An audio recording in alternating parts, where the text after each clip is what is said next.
Assalamualaikum warahmatullahi wabarakatuh.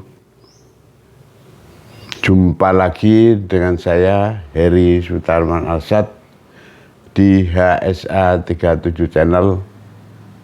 Pada kesempatan ini insya Allah saya akan menyampaikan topik tentang memahami berkata benar, jujur dan malu.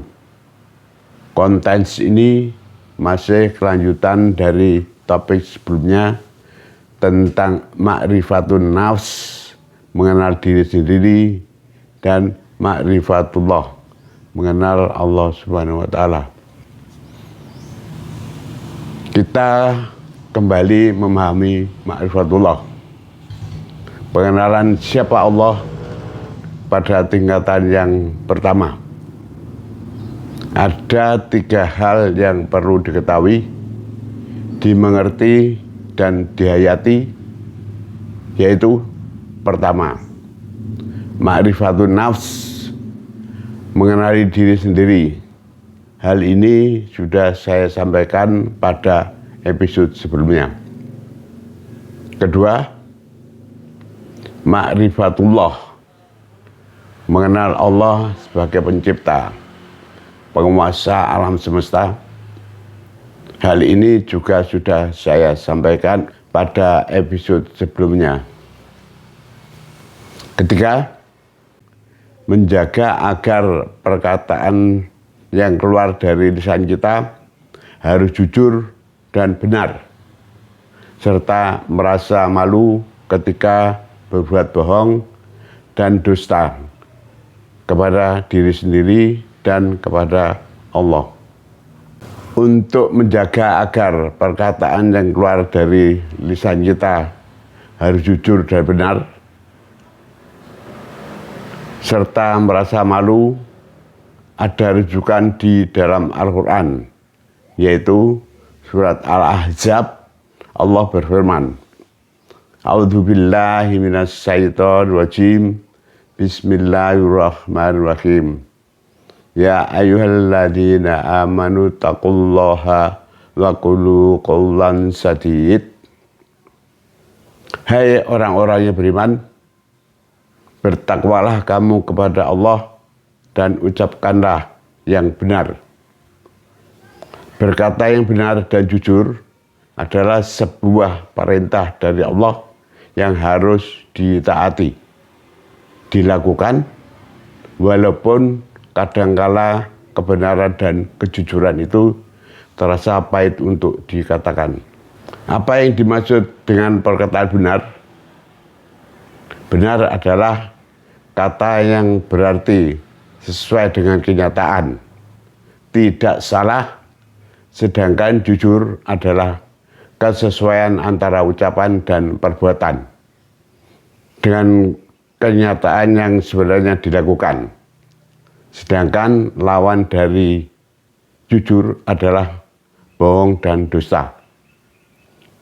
Dan harus merasa malu ketika berkata bohong dan dusta, karena sesungguhnya manusia itu tidak bisa menipu hati nurani, apalagi menipu Allah yang maha mengetahui apa yang dilakukan oleh hambanya, yaitu kita sebagai manusia.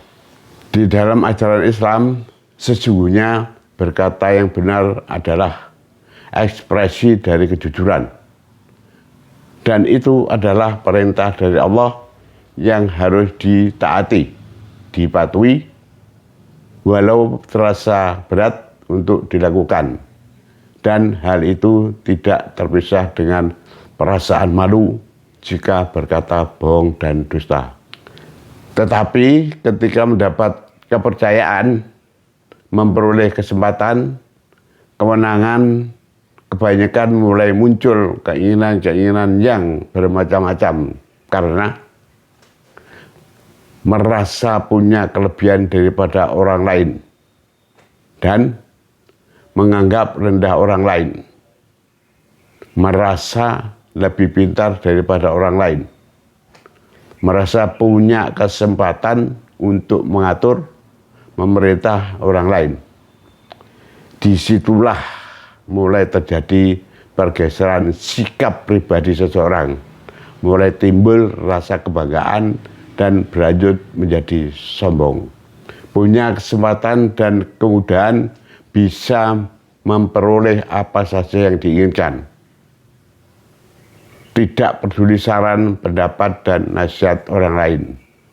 Dan masih banyak lagi apa saja yang bisa dilakukan. Kalau kita memahami apa yang sebenarnya terjadi kepada seseorang apabila diberi kepercayaan, tentunya sadar bahwa pemberian kewenangan itu datangnya dari Allah. Apa yang dimaksud dengan kewenangan itu? Saya perlu sampaikan di sini bahwa saya tidak menyebutkan kekuasaan, tetapi cukup dengan kata kewenangan. Karena kekuasaan itu hak mutlak hanya untuk Allah. Kalau untuk manusia cukup dengan kata kewenangan saja. Karena jika dibandingkan dengan kekuasaan Allah, seperti halnya setetes air dibanding dengan air di lautan, atau satu butir pasir di pantai.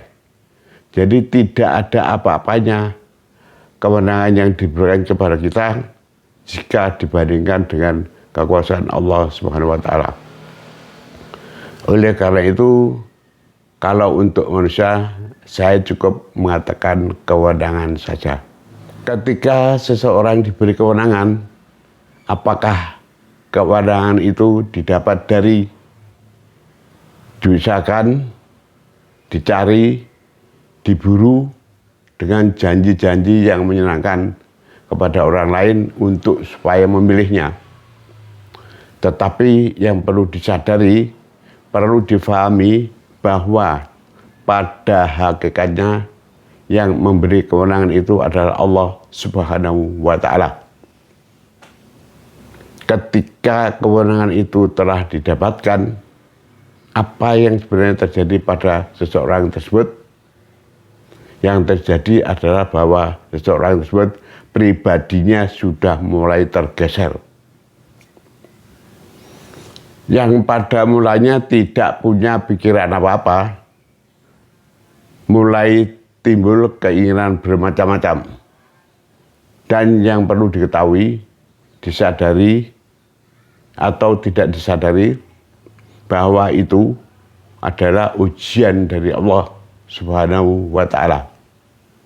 Tergantung cara memahaminya. Apakah diartikan sebagai rezeki, anugerah, amanah, beban, atau sebagai musibah. Apabila mengerti kalau itu adalah ujian, ya mestinya harus berpikir, berhati-hati, jangan sampai salah jalan dalam melewati ujian tersebut, supaya bisa selamat. Dan jika dapat memahami hal tersebut, insya Allah hasilnya adalah akan dapat mewujudkan suasana lingkungan yang harmoni, kedamaian, kenyamanan, ketenteraman, dan kesejahteraan bagi banyak orang.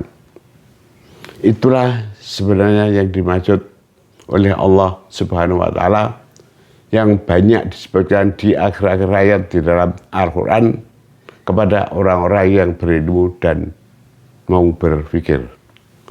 Tetapi sebaliknya, kalau hal itu dimaknai sebagai kesempatan untuk menikmati kebahagiaan bagi dirinya, keluarganya, kelompoknya, maka yang terjadi justru sebaliknya, bisa menimbulkan kesengsaraan, kesusahan, kesedihan, penderitaan bagi orang banyak.